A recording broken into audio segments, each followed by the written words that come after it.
están? Bienvenidos. ¿Se escucha bien? ¿Sí? Bueno, bien.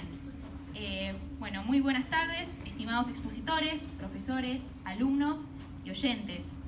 Sean bienvenidos a nuestra Semana de las Letras 2023. Creo que todos los aquí presentes esperan oír en estas palabras de apertura una justificación. ¿Por qué la muerte?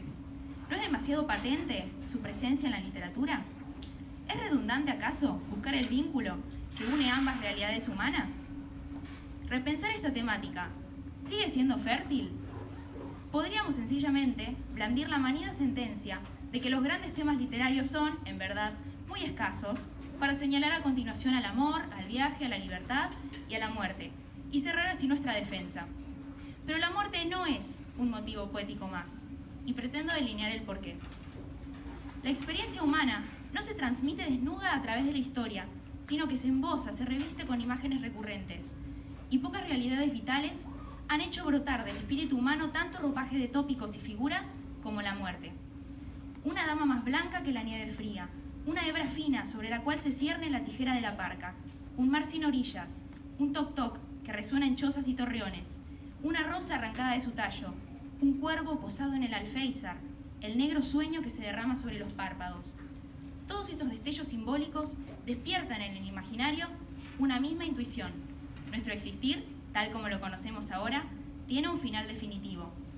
Hay un alfabeto poético común para aludir a la muerte que todos somos capaces de leer, y así nos aproximamos a este profundo misterio, la tensión entre universalidad e individualidad, como una Tánatos, a la muerte, y Apolo, la poesía. La interrogante sobre nuestro destino final es un susurro que surca los siglos. Todos, como seres humanos, lo oímos. Puede despertarnos sed de aventura, temor, paz, negación, pero no hay sentires nuevos bajo el sol. Otros corazones nos han antecedido. Aquella misteriosa y vasta marea de voces anónimas, también llamada tradición, es quien entraña el caudal de imágenes que mencionamos. Y hasta cierto punto, la tradición literaria también nos libra de la soledad, recordándonos que no estamos solos en nuestra condición finita.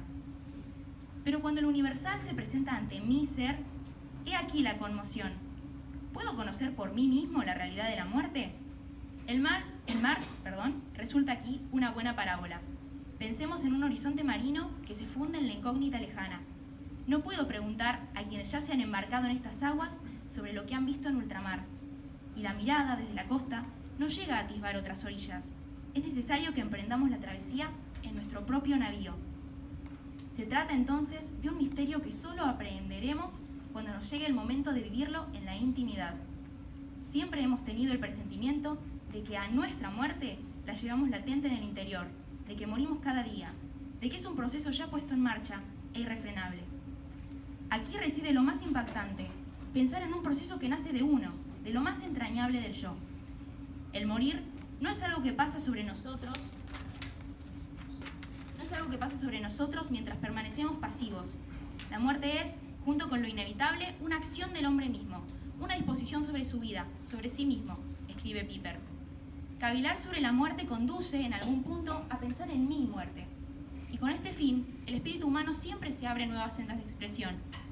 Qué maravilloso es, creo yo, que de la certeza de la muerte, inamovible, broten nuevas metáforas, nuevas historias, nuevos personajes. La sensibilidad individual reformula, en base a la experiencia singular, las emociones más perennes, de manera tal que lo antiguo, lo común, lo eterno, cobra un poder nuevo. Para concluir, quisiera reflotar mi aseveración inicial. La muerte no es un tema entre otros, es el verdadero anverso del arte literario. La inmortalidad poética nos da la clave. Desde Homero se ha propuesto la voz del Aedo como vía de pervivencia para el hombre. Bien sabemos que la muerte se ha asociado siempre al silencio. ¿Quién podrá alabarte en el abismo?, reza el Salmo 6. En cuanto a cristianos, sabemos que la nada primigenia se rasga con el verbo creador. Al no ser, se opone la palabra. Y como señala Pedro Salinas en su estudio sobre Jorge Manrique, todo acto de escritura es un posicionamiento hacia la muerte, una batalla librada contra el olvido y encauzada hacia la trascendencia. ¿Y qué nos impide llegar a la conclusión de que la inmortalidad poética es en realidad semblanza de otra inmortalidad a la que estamos llamados? Bueno, le damos ahora la palabra a la doctora Lucía Pupo, que va a hacer un aplauso.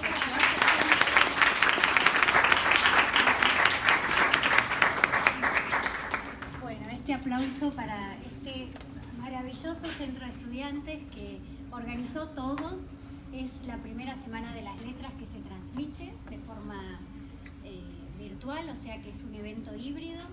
Agradecemos muchísimo la participación de profesores, invitados de otras instituciones, como la doctora Macri, que pronto nos va a hablar, también de profesores de esta universidad que han venido de otras carreras, como la doctora Mosto, que anda por acá, profesores nuestros, como Javier González, que también hoy nos va a hablar.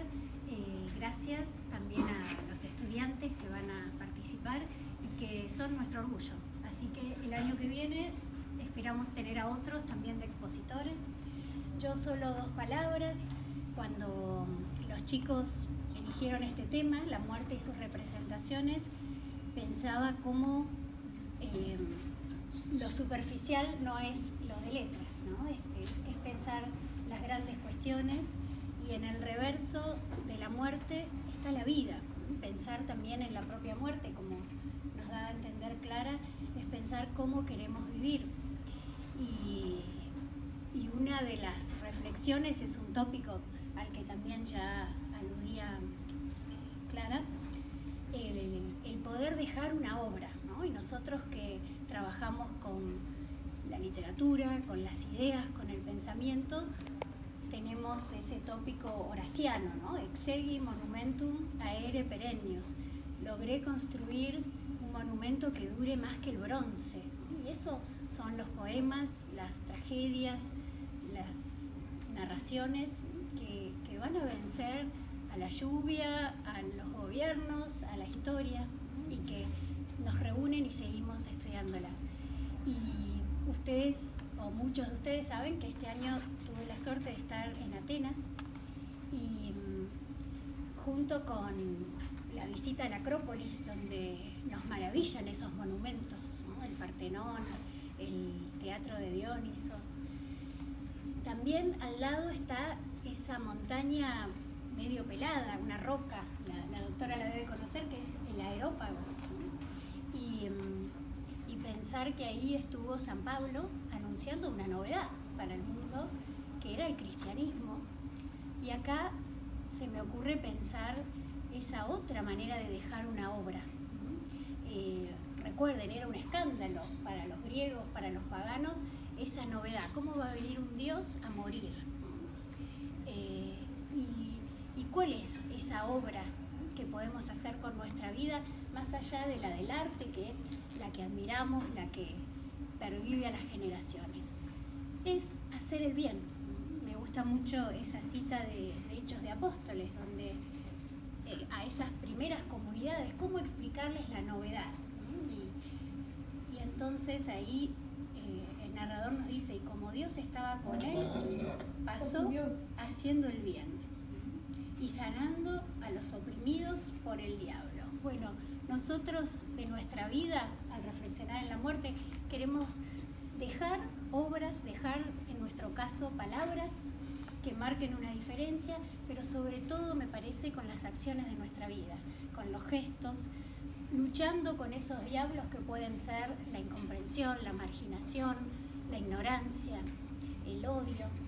Y nuestra herramienta va a ser en ambas tareas, ya sea para la obra literaria o para vivir bien nuestras vidas, ampliar los límites de nuestro lenguaje, que como nos enseñó Wittgenstein, es también ampliar los límites de nuestro mundo, elegir cómo queremos vivir y cómo queremos también hacerlo junto a los demás. Así que bueno, creo que nunca es desacertado volver a pensar en la muerte para valorar cada minuto de nuestra vida y qué queremos hacer, qué monumento construir con nuestras obras y también con nuestro ser.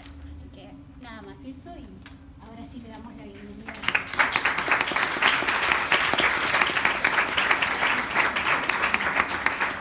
Bueno, muchas gracias, Lucía. Ahora vamos a presentar a nuestra primera expositora de la Semana de las Letras, la doctora Macri.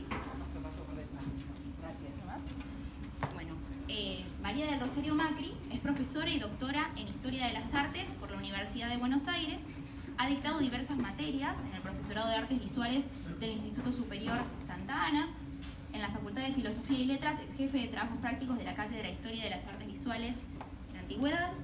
Es becaria del Ministerio de Relaciones Exteriores de la República Italiana. Ha participado como expositora en las jornadas y congresos organizados por el Instituto de Teoría e Historia del Arte Julio Pairó y por el Departamento de Artes de la Facultad de Filosofía y Letras de la Universidad de Buenos Aires. Entre sus trabajos de investigación recientes se destacan sus estudios acerca de las divinidades marinas, de la mitología griega y su representación en la cerámica. A continuación, nos deleitará con su ponencia Los griegos y el más allá, ritos y creencias, literatura y artes plásticas. ¿No? Son micrófonos. Gracias a Lucía. ¿Me oyen todos o quieren que use micrófono? ¿Se oye bien? Miren, si se oye bien, yo prefiero no usar el micrófono, porque nunca uso el micrófono, entonces va a ser incorporar una costumbre que no tengo. Así que si me oyen bien, les agradezco.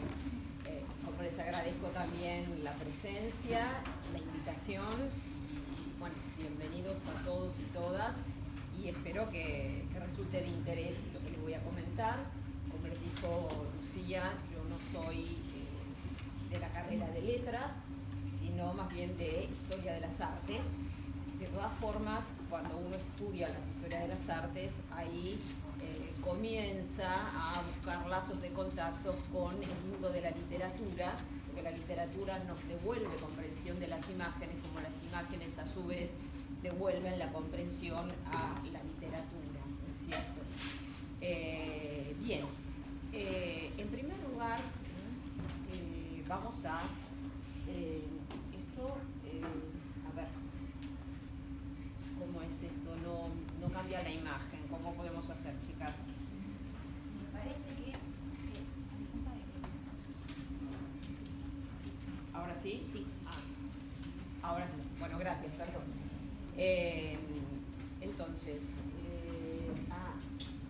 ¿esto lo podremos sacar, este cartel de acá arriba, para que vean el título?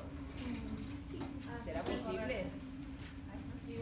A ver, reacciones, deshabilitar, no se puede sacar. Bueno. Perdón. ¿Sí? Perdón, Lo movemos a otro lugar. ¿Se pueden quedar acá o hay algún título después? No, en todo caso para que puedan ver los títulos. ¿Sí? Ahí está. De todas formas, perfecto. El PowerPoint, por si les interesa, queda grabado en la computadora de acá de la institución, ¿sí? Que alguno lo quiere ver. Entonces, vamos a organizar un poco esta exposición para que, digamos, ustedes vayan siguiendo estas expectativas que van a ir creando las imágenes. Tenemos por un lado una cuestión que se refiere al rito, otra que se refiere al mito, y una última etapa donde de alguna manera rito y mito se conjugan. De hecho, en las civilizaciones del mundo antiguo, tanto si hablamos las del Mediterráneo oriental como las del Mediterráneo occidental, han tenido una respuesta al tema de la muerte, porque en primer lugar se han preguntado qué era la muerte y cómo era que en algún momento ellos dejaban de ver a esos seres que los habían acompañado a lo largo de su vida, ¿no es cierto? Nosotros no podemos entender muy bien estas respuestas, sino lo que tratamos de hacer es ver cómo ellos ejercían ese culto a los muertos, cómo se respetaban esos muertos. De alguna manera sabemos que si existe un ritual y un culto a los muertos es porque existía una creencia en un más allá posible, que es muy diverso entre todas las culturas, incluso es muy diverso entre una misma cultura en distintos momentos y en distintos lugares, ¿no es cierto? Según las creencias que van surgiendo, ¿no es cierto? Entonces, frente a estas diferentes respuestas, nosotros vamos a abordar la presencia de este vaso, que yo les puse el título ahí, el ánfora de Dipilon. Dipilon era un cementerio que estaba en la ciudad de Atenas, muy antiguo. Fíjense que es una ánfora gigantesca, no es una ánfora de uso doméstico, sino que mide 1,55 m, ¿sí? Es importante el tamaño. Es del mediados del siglo VIII y justamente no se usaba como ánfora. El ánfora es un vaso que sirve para guardar líquidos y digamos, comestibles, cierto alimento sólido, sino que más bien se utilizaba como un signo que marcaba una tumba, ¿no? Es decir, en el cementerio se colocaba este vaso enorme y eso marcaba justamente una tumba. El vaso es un vaso que nosotros, por lo menos los historiadores del arte, lo denominamos un vaso de estilo geométrico. ¿Por qué? Porque es una de las formas más antiguas de decoración de estos vasos de cerámica, donde predominan las formas geométricas. Ven ustedes que hay allí muchas líneas paralelas, grecas, y tenemos ciertos sectores donde, otra vez no sé qué pasa con esto. ¿El mouse? No. Ahora sí. ¿Así?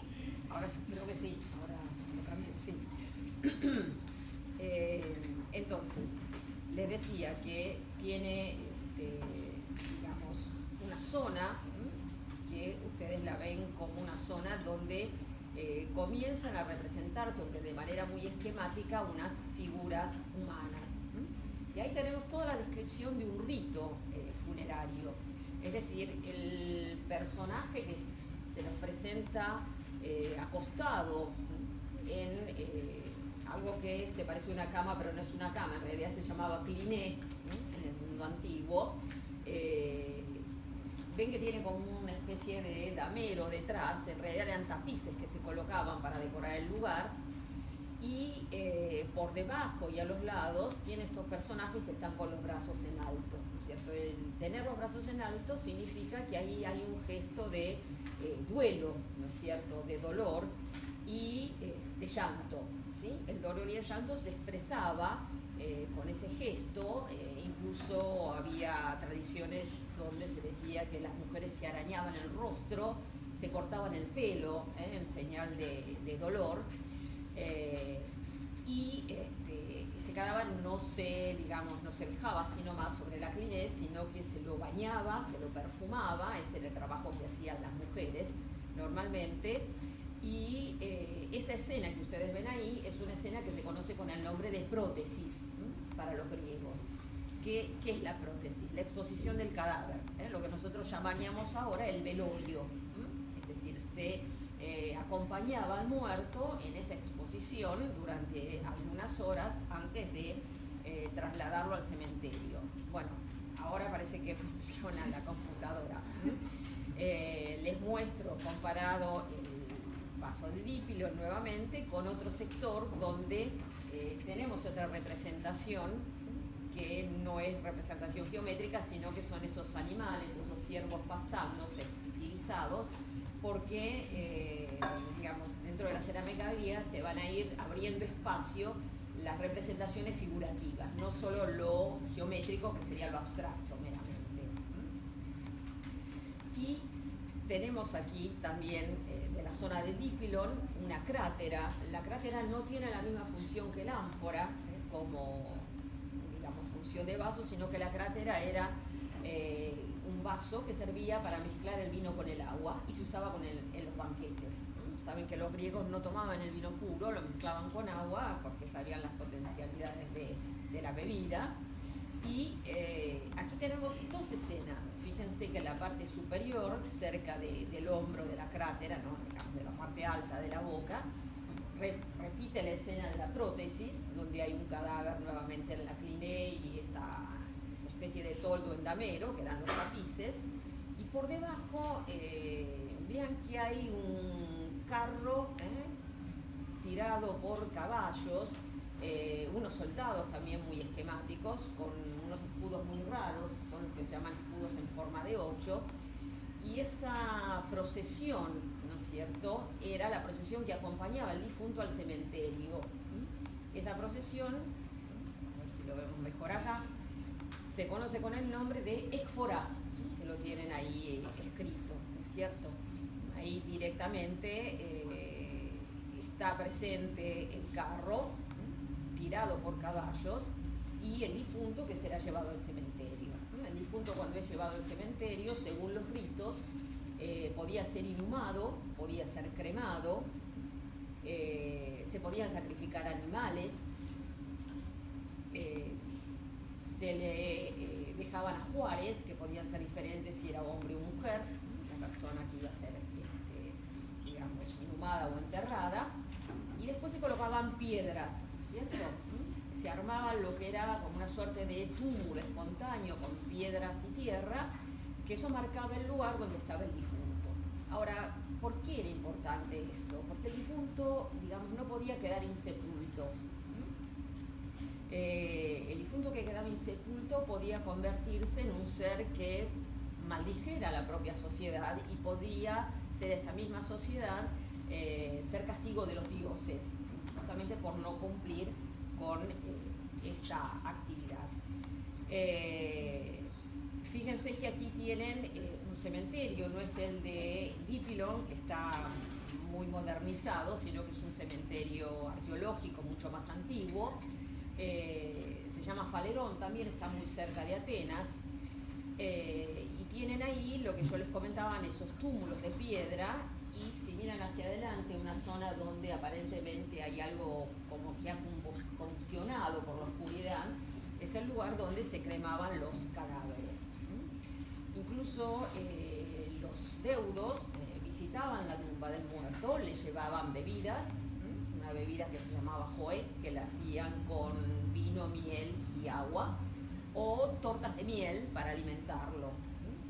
Incluso se le llevaban presentes, cintas, regalos, flores, o a veces se quemaban incienso o granos que produjeran olor, que era parte de la atención que se debía al muerto, ¿no es cierto? Bueno, esto es un cementerio que muestra cómo eran en esa época, ¿no es cierto?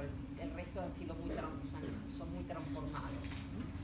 Ahora, ¿cuál era digamos, el medio o la forma por la cual los vivos se comunicaban con los muertos? Es decir, los muertos se aparecían a los vivos o podían presentársele a través de lo que nosotros, en la psicología moderna, llamamos la teoría del doble, digamos. Hay un doble de este muerto. Y ese doble podía ser el alma del muerto, lo que ustedes en psicología y en letras conocen como la psique, una forma en la cual el muerto se nos presenta tal cual era en vida, que es el eidolon, la forma del muerto. Podía ser un noneiros, es decir, una imagen soñada. Podía ser una esquía, es decir, una sombra del muerto, que representara al muerto, o lo que se llama un fasma, un fantasma al cual viéramos.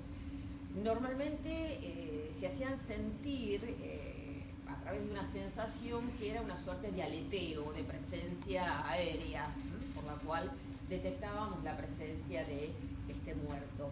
Y una de las formas más antiguas en la que se presenta es en la psique. La psique tiene una iconografía muy particular, es decir, es una figura humana híbrida, porque tiene alas.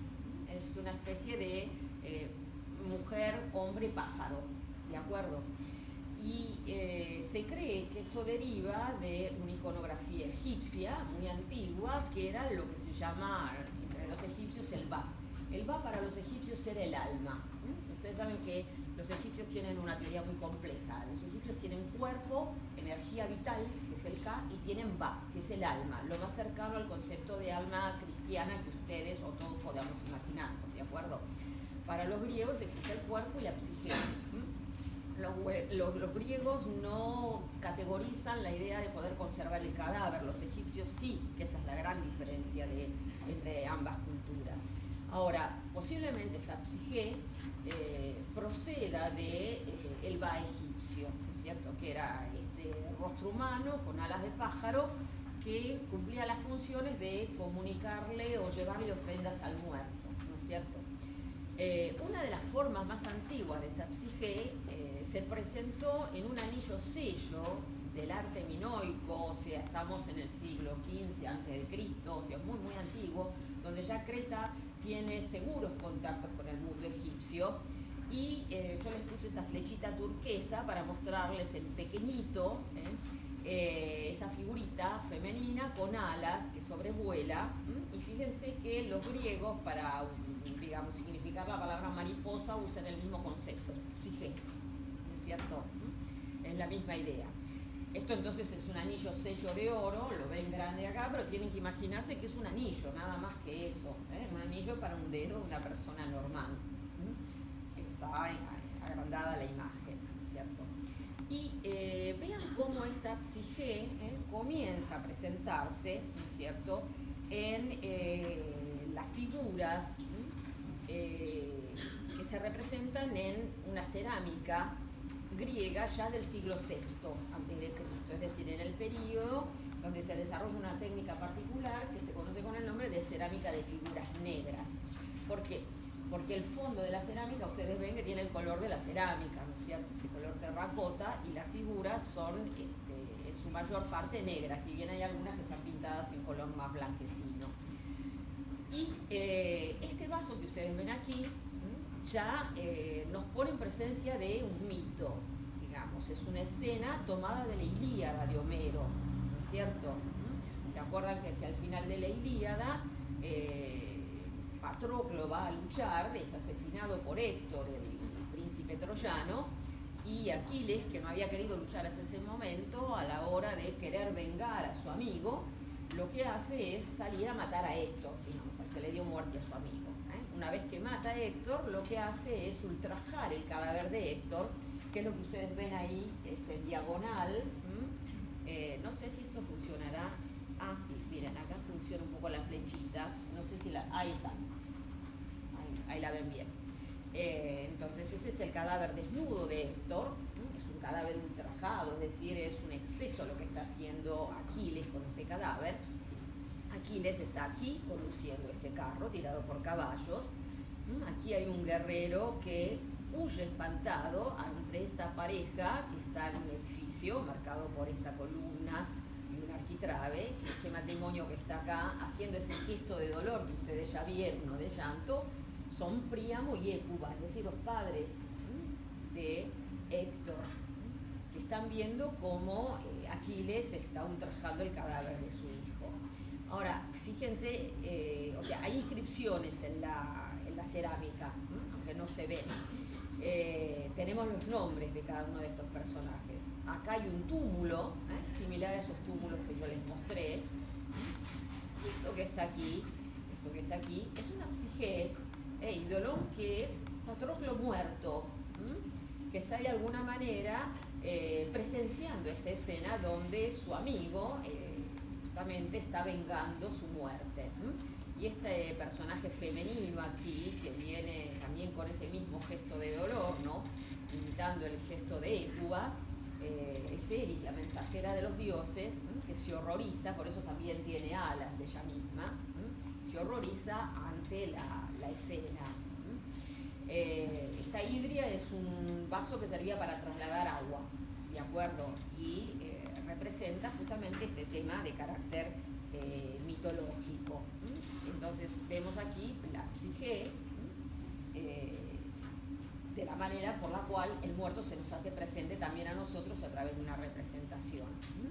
Aquí tienen otro tipo de vaso. Este vaso se llama lekitoi o lécito, lo podemos traducir, donde la misma escena, soy breve en esto, Héctor arrastra el cuerpo, Aquiles arrastra el cuerpo de Héctor, y por detrás está también la psige de Patroclo. El lécito, ya vamos a ver varios de ellos, forma parte de un grupo de vasos que servían para guardar ungüentos, perfumes, que se colocaban como ajuares en las tumbas. Y a los muertos se los obsequiaba también con perfumes. Y justamente toca el mismo tema. También de tema mitológico, una escena muy importante, esta vez de la Odisea de Homero. Es un pélique, también es un recipiente para guardar líquidos, esta vez es de figuras rojas, no de figuras negras, cambiamos la técnica. Ven que el fondo es negro y las figuras son rojas.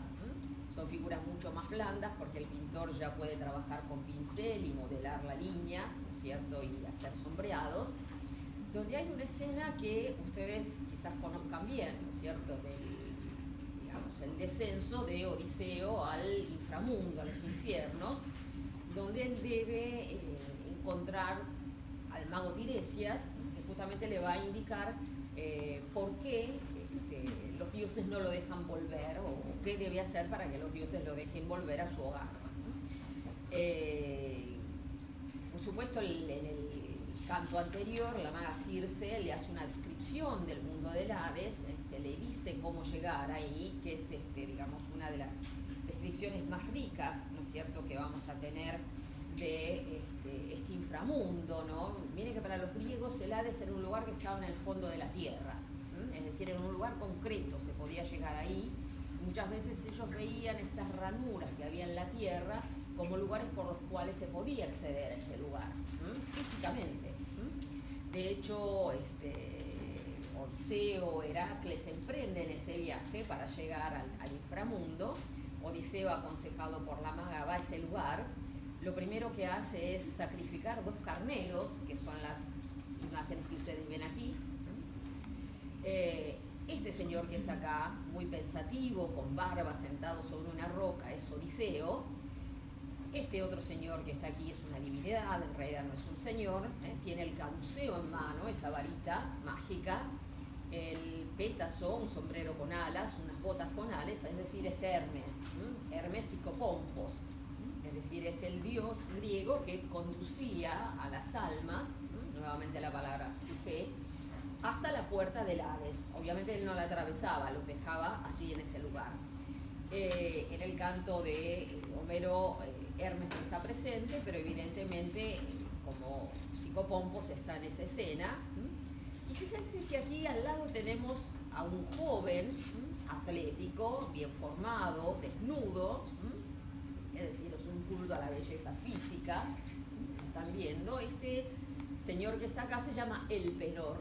Elpenor era uno de los jóvenes que participó de la expedición de Odiseo, de regreso, la búsqueda de Odiseo para llegar a su hogar, y tiene un problema. La maga Circe lo ha encantado con algo que le hizo comer, él se emborrachó, se cayó de un tejado, murió, y cuando Odiseo partió, su cuerpo quedó insepulto. Entonces, ¿qué es lo que hace Elpenor? Pedir para que se cumplan las honras fúnebres y que él pueda atravesar esas puertas del Hades y formar parte de ese grupo de muertos que en realidad tenían una existencia muy mezquina, muy miserable, eran meras sombras, es decir, la sangre que derramó Odiseo cuando sacrificó a los carneros es lo que va a alimentar esas almas para que puedan recuperar algo de su memoria y hablar y sostener un diálogo con Odiseo, pero nada más.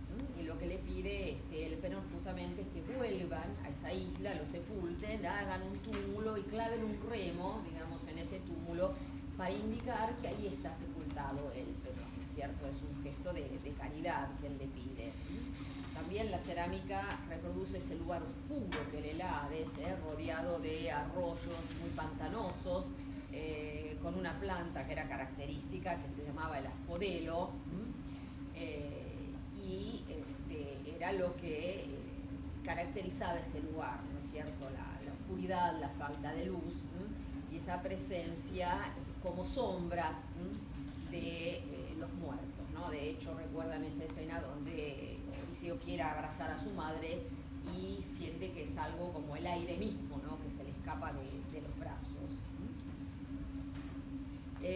También tenemos nuevamente la figura de Hermes, lo ven aquí en el centro, con su pétaso característico con alas, el caduceo, y 2 figuras acá que solían retirar los cadáveres de los muertos sin combates, que son Hipnos y Tánatos, ¿no es cierto? Que ustedes nombraron, Lucía nombró a Tánatos, ¿no es cierto?, como la muerte. En realidad son 2 figuras, en principio eran formas simbólicas, después se les atribuyó el ser hijos de la noche, Y el sueño y la muerte justamente rescatan en este momento el cadáver de Sarpedón, que está ahí reclinado, marcado por sus heridas, retirado del campo de batalla. Aquí lo ven un poco mejor.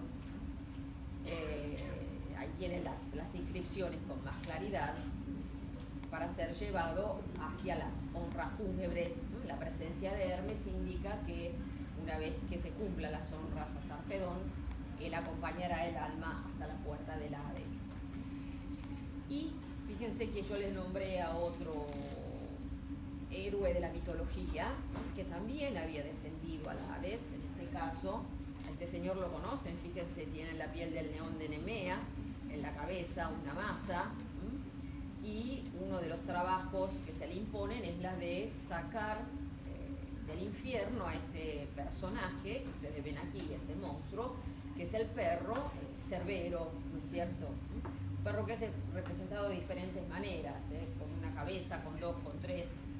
Lo que sí, las cabezas tenían serpientes, y este cancerbero era el custodio de las puertas del Hades. Ahora, fíjense que las puertas del Hades en este caso están representados a través de la parte que representa el todo, es decir, una columna. Esta columna lo que representa es ese palacio del Hades, que en realidad respondía a la forma de un palacio micénico, ¿no? Donde reinaban Hades y Perséfone, ¿no es cierto? Son digamos, muy comunes, hay una buena cantidad de vasos donde se representa esta escena mitológica, donde está también Atenea, no sé si la llegan a ver aquí, con su lanza, acompañando la hazaña de su protegido, que es el propio Heracles, que logrará sacar con éxito al cancerbero del Hades. Fíjense que hay otro personaje que también va a estar presente dentro de este mundo de los muertos, y esta es quizás una de las más antiguas representaciones de este personaje, que no aparece o no se hace presente en la literatura y en el arte sino hasta el siglo V a.C., si bien uno cree que existió desde siempre. Este señor que está acá, este marinero un poco tosco, con un casco en la cabeza, en una barca, rodeadas de psijai, ¿no es cierto?, estas almitas volando, estas figuras humanas con alas, es Caronte, que está cruzando el río Aqueronte en una barca, ¿no es cierto? Ahí comenzamos a ver esta mezcla de figuras humanas, almas y personajes mitológicos en una misma escena, ¿no es cierto? Pero esta es una rareza, es una representación muy antigua de este Caronte. Después se desarrollará toda la historia del óvulo de Caronte, pero eso es quizás posterior. Y aquí lo tienen nuevamente, ¿se acuerdan que el lequito lo habíamos presentado como el vaso de balsamario, de ungüentos? Es una etapa en la cual se fabrican estas figuras con otra técnica de fondo blanco. La cerámica de fondo blanco suele ser muy porosa, con lo cual ha comido buena parte del color, entonces muchas de ellas no las tenemos conservadas más que como contornos de las figuras, pero en rigor esos eran contornos coloreados, tenemos que pensarlos así, pero es, digamos, el accidente de la figura porosa, donde Caronte está justamente sosteniendo la figura de una psique, y los invito a ver esa mirada cómplice, amorosa, ¿no?, casi familiar, que tiene Caronte, que prácticamente intenta sostener ese pájaro, ese cuerpo pájaro, con la mano, que nos está abriendo las puertas a una situación por la cual la muerte cobra cierta familiaridad, ¿no es cierto?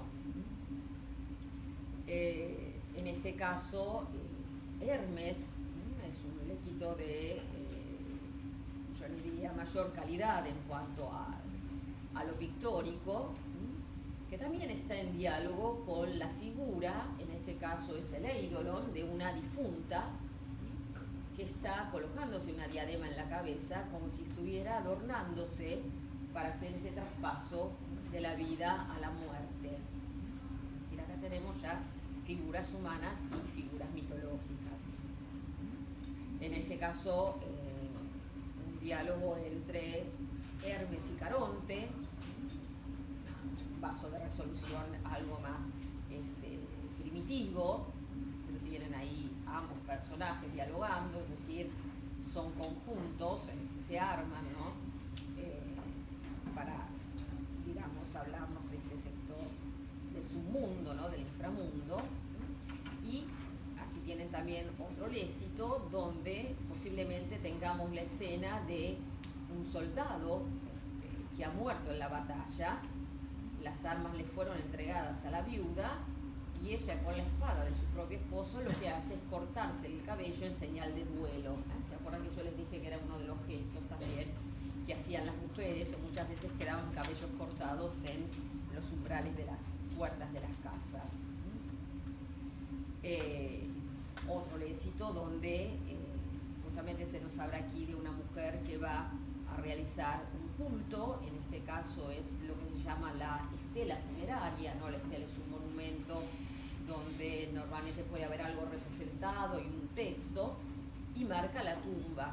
Ven que ahí hay algunos regalos, ¿no? Ella lleva en la mano un lécito para colocar en la tumba. Hay otro objeto más pequeño ahí, otro lécito, y otro objeto que se llama timiaterion, que era un objeto para quemar el incienso.